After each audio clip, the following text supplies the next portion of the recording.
Kuda Kepang itu duduk, tapi sebenarnya dialah yang berjalan. Semar mengajarkan kepada kita semuanya untuk selalu hablum minallah, bahwa hidup ini harus dekat dengan Allah Subhanahu wa Ta'ala. Kemudian tangan satu menunjuk ke bawah, ini melihat manusia bahwa kehidupan di dunia itu juga harus hablum minallah.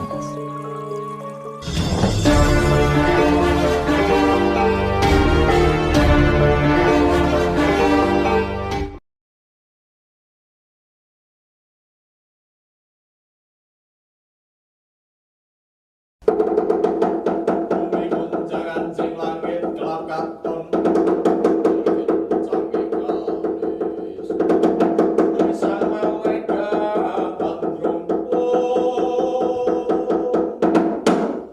Bait suluk penanda goro-goro, namun bukan goro-goro yang berburu hara, melainkan goro-goro yang memantik pembaruan.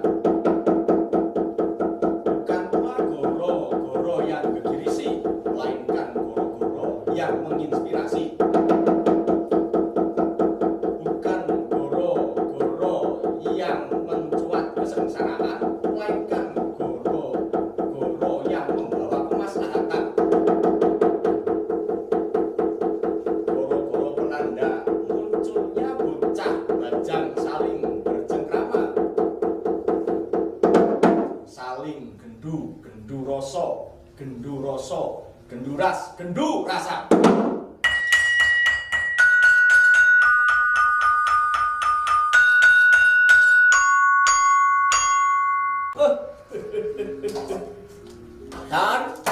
Rasan, ini kan, kan gendu, sik.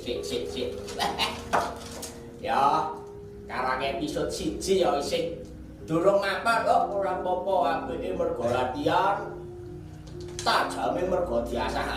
Ya semoga-moga episode pertama ini spesial. Spesialnya kepiye? Spesialnya aku Rasan karo kowe Kang Gendu, jenenge Gendu Rasan. Mergo episode ke-1 harus bisa ngerawuke orang nomor 1. Wah, cocok banget itu. Badan mulu. Ini sampun rawuh Pak Bupati, Sugeng rawuh Pak Bupati. Sugeng rawuh. Assalamualaikum warahmatullahi wabarakatuh. Kang Gendu sama Kang Rasan. Mungkin niki wujude Bagong, nanging wonten mriki kula naminipun Gendu. Oke. Asli Gunung Kidul, Pak. Gunung Tawang gitu. Gunung Kidul, Gunung Tawang. Gunung Tawang. Nggih, kula pun Rasan. Wah.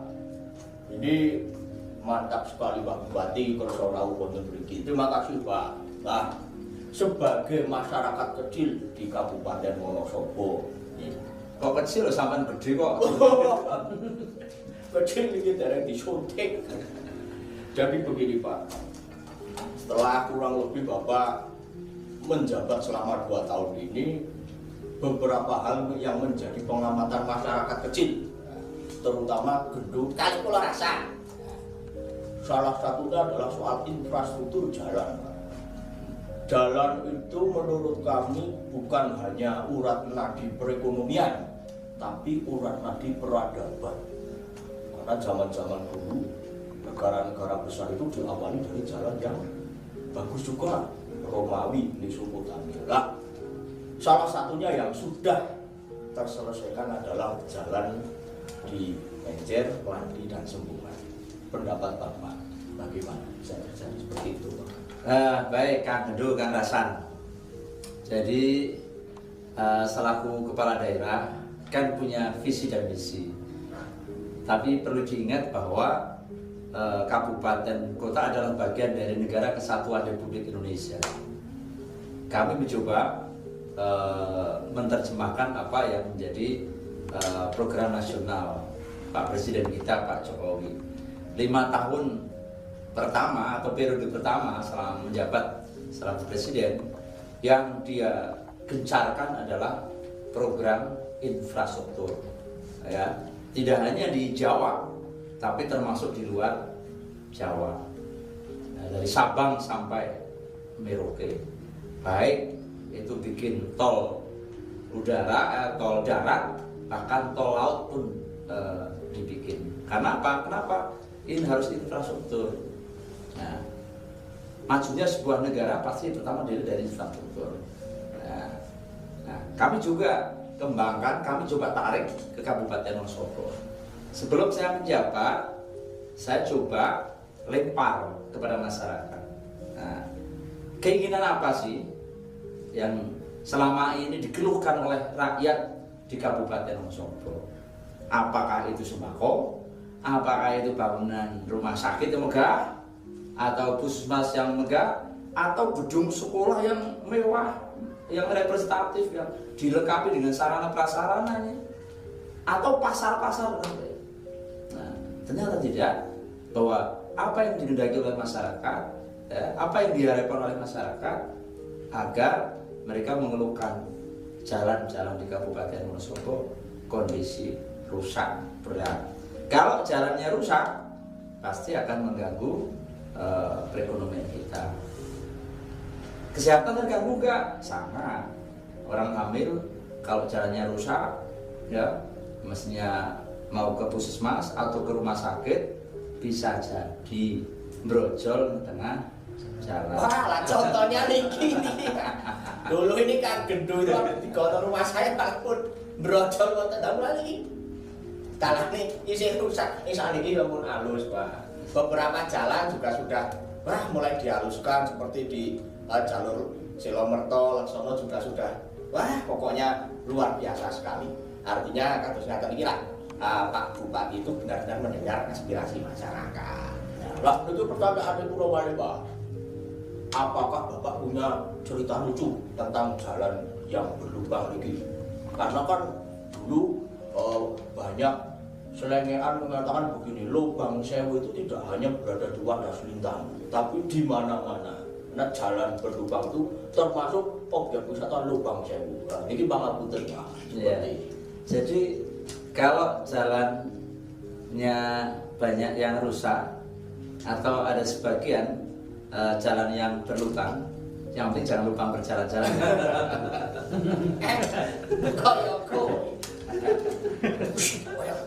Sebenarnya semua itu mau jalan halus, mau jalan yang rusak, semua ada nikmatnya.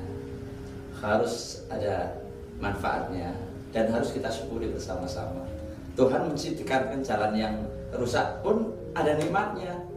Coba kalau kita boncengan sama cewek, kalau jalannya lurus, ya nggak ada nikmatnya. Tapi begitu jalannya rusak, digas, habis itu dipancal remnya. Yang bonceng kira-kira nyentuh nggak? Kedepannya. Pengalaman Nanti dituru sama teman-teman. Tapi apapun secara makro ya. Jadi masyarakat kita membutuhkan sarana prasarana jalan yang baik, yang layak untuk dilewati mobil, dilewati sepeda motor, maupun orang jalan dan sebagainya. Kami baru sebagian yang kami alokasikan pada tahun 2021-2022. Hemat kami belum banyak yang kita perbuat untuk masyarakat. Baru sebagian kecil. Ya, jalan di Silomerto ke mana? Laksono, kemudian kemarin dengan program PHJD berturut-turut ya, garung orang mengikhlaskan jalannya untuk dihibahkan untuk pelebaran jalan. Tahun 2022 jalan Sikunang menuju ke Ngandam ya, Campursari, orang juga sama menghibahkan tanahnya. Kalau dihitung per meter berapa, mungkin 2 juta lebih, tapi dengan ikhlas untuk jalan. Siapa sih coba? Kadesnya Mas Nur sama Mas Adin, kepala DSPU, coba dilempar. Tapi semangatnya luar biasa, asal diaspal Pak, kalau masyarakat siap menghibahkan jalan. Nah, contoh seperti itu sehingga menumbuhkan semangat bagi kami bahwa kami harus berbuat lebih banyak lagi. Sekarang Sepuran sampai Kaliwiro juga ke jalan tol ya. Jadi apapun yang kami lakukan sebagian, tapi yang menikmati kan masyarakat, yang melihat juga masyarakat. Apakah yang kami lakukan sudah sesuai dengan masyarakat atau belum, saya nggak tahu. Coba saya tanya masyarakat, apakah apa yang kita lakukan, saya dan Pak Albar, tahun pertama, tahun kedua, prioritas membangun jalan ini memuaskan masyarakat atau tidak? Puas nggak? Puas. Tapi kan yang menilai masyarakat. Saya tidak ingin menilai diri sendiri. Menurut saya sudah puas, ternyata masyarakat belum. Tapi yakinlah bahwa masyarakat Kabupaten Wonosobo ini baru sebagian. Masih ada tahun 2023, masih ada tahun 2024 dan seterusnya. Yang insya Allah nanti pada saatnya kalau ada masyarakat desa kadang, Pak, ngen kulo kapan? Ngen kulo derek, Pak. Ya, pada saatnya pasti akan sampai. Tadi pertanyaannya Kang Rasan karo Kang Gendru. Ada cerita menarik. Sebenarnya nggak menarik diceritakan, tapi ini menyurutkan semangat bagi kamu. Ada jalan di Kaliwiro Ngasinan. Kaliwiro, Pucung Kerep, kemudian menuju Ngasinan. Ya. Ini memang di wilayah itu sering terjadi ambles. Ya. Seorang ibu guru pakai korpri kayak gini ya saya nih, ibu-ibu mau berangkat ke sekolah naik sepeda motor, karena jalannya rusak, ini terpleset, dia jatuh. Kemudian ada seorang guru dan kades mengirim ke saya tanpa menyampaikan, Bapak jalannya rusak, Bapak ini untuk segera ditangani. Tapi dari video itu ini apa ya? Ya mungkin menusuk lah ya. Ya ke saya salah kepala daerah, ternyata yang kita lakukan kok belum sampai sana ya. Nah, padahal kita merasa sudah banyak ya. Nah, ini hal yang kecil. Oleh sebab itu tahun 2020 saya mulai jalan menuju akses pendidikan saya prioritaskan dengan anggaran pemeliharaan jalan yang ditangani oleh PUPR Kabupaten Wonosobo. Di situ ada sekolah, ada SMP kita prioritaskan. Ada SMP kita prioritaskan. Nanti 2020 juga sama. Jadi jalan ada yang di situ ada sekolah kita prioritaskan. Saya tidak ingin anak-anak kita, karena anak SD, MI, anak-anak SMP, MTS, SMA, ini adalah masa depan Wonosobo, masa depan Indonesia. Sudah sewajarnya, sudah menjadi kewajiban pemerintah Kabupaten Wonosobo untuk menyiapkan tidak hanya gedungnya yang baik, tidak hanya mebelnya sekolah yang baik, tidak hanya gurunya yang tercukupi, tapi juga sarana prasarana menuju ke sekolah jalannya harus baik, sehingga guru-guru bisa mengajar dengan nyaman. Anak-anak kita yang mau berangkat ke sekolah, kalau toh di desa jalan kaki mereka juga nyaman, orang tua di rumah tidak gelisah, tidak khawatir. Tapi kalau jalannya rusak, orang tua penuh dengan kekhawatiran, anakku selamat torayo. Nah, tapi kalau jalannya baik, ya insya Allah. Demikian guru-guru, banyak guru-guru kita yang laju dari kabupaten tetangga, ada yang dari Purworejo, bahkan ada yang dari Jogja, ada yang dari Magelang. Kalau di Wonosobo juga jauh, sampai situ jalan sebelum sampai sekolah jalannya rusak. Ini hanya menghambat, mestinya dia datang sampai sekolah tepat waktu, karena jalannya rusak, akhirnya apa? Tidak tepat waktu. Waktu banyak terbuang untuk transportasi. Yang rugi siapa? Yang rugi adalah anak. Sehingga pola pembelajaran tidak maksimal sebagaimana yang kita harapkan. Wah, luar biasa sekali. Ini juga pasti karena berdasarkan pengalaman. Karena Pak Bupati dulu waktu sekolah dasar jalan kaki ya Pak? Jalan kaki, sekilo. Berkilo-kilo nanti kalau dipelumpuki sampai lulus SD. Karena jalan kaki itu bikin sehat. Bikin sehat ya. Dan nyatanya bisa bikin jadi bupati ya. Nah, itu berkatnya. Ini begini Pak, sudah sering sekali dulu masyarakat meminta adanya stadion yang representatif di Wonosobo. Nah, kebetulan alhamdulillah ini di Sport Center Wonosobo itu sudah dibangun dan bahkan menelan biaya kira-kira nanti 29 miliar. Nih. Itu bagaimana? Ya, kenapa kita harus bikin stadion? Sebenarnya yang pertama ini penyaluran hobi, Mas. Oh, Pak Bupati juga hobi sepak bola. Ya. Jadi penyaluran hobi, Kang Gendu, Kang Rasahan. Karena hobi saya adalah sepak bola, dan dulu saat muda ini sama Fajar ini. Ini pemain profesional. Lebih profesional. Ya, kalau saya hanya penggembira. Posisinya gelandangan, Bang. Kalau dia gelandang, saya gelandangan. Jadi ngalor itu nggak pernah dapat bola, tapi pelayu gitu ya. Nah, ini hobi. Karena saya hobinya bola, jadi kepala daerah, ini Wonosobo kok nggak ada stadion, nggak ada tempat yang layak kalau main bola itu kan. Adanya alun-alun, ini kerikilnya segini-gini, ini saat tangannya jadi patah gara-gara kerikil kepleset. Nah, kemudian hobi ini juga gayung bersambut dengan apa yang menjadi keinginan teman-teman pemuda di Kabupaten Wonosobo, terutama adalah para pemain ya, yang mengeluhkan main di Kabupaten Banjarnegara dia punya stadion, main di Magelang punya stadion, Temanggung stadion, apalagi di kota-kota besar. Lo Wonosobo kan belum. Mereka menuntut ini, ada yang membentangkan spanduk, ada yang bikin coret-coretan, bahkan pernah ada coretan-coretan dipasang di depan pendopo kabupaten. Saking dia optimisme, gregeten. Awit biyen tekan saiki kok ora ono gregete bangun stadion. Ya, hanya ini gayung bersambut. Semangatnya saya, hobi saya, semangatnya masyarakat.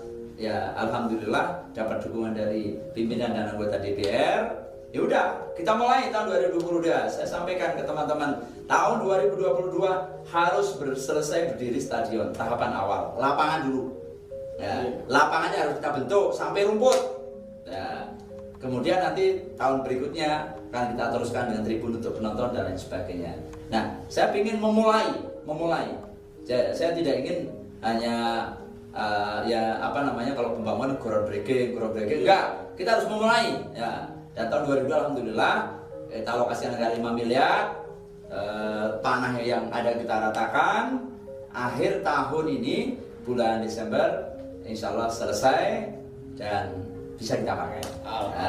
Nanti insya Allah ada naskah, tim-tim yang ada di Kabupaten Wonosobo tentu harus berlatih lebih baik lagi, harus beda dong. Ya. Belum punya stadion, anak-anak Wonosobo sudah banyak yang main di Semarang, sudah banyak main yang di Sleman, main di Solo Tigo. Kalau besok punya stadion, kalau kemarin mainnya kan personal, ya, dia baik individual kemana-mana. Tapi besok kalau kita udah punya stadion, hendaknya ya kita punya klub yang bisa diperhitungkan di Liga 3. Surabaya naik kelas Liga 2. Ya, kita punya stadion kok. Iya Pak. Dulu nggak punya stadion aja kita punya potensi lokal atlet yang handal kok. Besok punya stadion pasti kan bermunculan bibit-bibit. Dan harapannya nanti ke depan karena itu arahkan kita sport center, mudah-mudahan bisa gayung bersambut kita dirikan sekolah berbasis sepak bola di Kabupaten Wonosobo. Yang anak-anak kita tidak harus ke Banjarnegara, tidak harus ke Kendal. Semalam saya kedatangan anak-anak yang sekolahnya di Kendal, dia sudah main kemana-mana. Ayah namanya Pak, kapan di Wonosobo ada? Anak-anak sudah mimpi, anak-anak sudah punya usulan, punya harapan, kepingin Wonosobo ada. Jadi mereka tidak harus ke Kendal, tidak harus ke Solo Tigo dan ke mana-mana, tapi sekolah di Kabupaten Wonosobo untuk dididik, dilatih menjadi persepak bola yang profesional. Luar biasa. Ini juga pasti dalam pengambilan kebijakan Pak Bupati ini menggunakan metode tiki taka, umpan cantik sampai gol. Nah, artinya pembangunan dan kebijakan ini memang benar-benar sesuai dengan keinginan masyarakat, indah ditonton dan juga mencetak banyak gol. Wah, akan bablet loh. Wah, luar biasa sekali Pak. Saya juga dulu seneng main bola. Saking senengnya bisa jadi hakim sekarang. Hakim garis. Wah, luar biasa sekali. Jadi semakin mantap obrolan podcast Gedu-Gedu Rasa dengan Pak Bupati soal mendalam. Apa yang akan disampaikan Bapak pada masyarakat Wonosobo tapi melalui Semar, Bapak? Monggo. Apa cirinya Semar? Tangan satu ke atas. Nah, ini ke atas. Ya. Kemudian tangan dua, tangan yang kiri ini selalu menunjuk ke bawah. Nah, apa artinya itu? Semar mengajarkan kehidupan di Republik ini Semar mengajarkan kepada kita semuanya untuk selalu hablum minallah, bahwa hidup ini harus dekat dengan Allah Subhanahu wa ta'ala. Kemudian tangan satu menunjuk ke bawah, ini melihat manusia bahwa kehidupan di dunia itu juga harus hablum minannas. Inilah yang diajarkan oleh Semar kepada kita semuanya. Insya Allah rakyat Wonosobo kalau berpangku dari dua hal, hablum minallah, hablum minannas, maka hidup kita akan selamat. Selamat dunia, selamat akhirat. Pak Bupati. Saya sangat senang melihat foto Pak Bupati sedang mengendarai kuda kepang. Kenapa? Yang mengendarai kuda kepang itu duduk, tapi sebenarnya dialah yang berjalan. Pemimpin harus seperti itu. Meskipun dia duduk, meskipun dia kelihatannya diam, namun dialah yang sebenarnya berjalan, menggerakkan semuanya. Begitu anak-anakku. Ger, Ger, ala sampun ra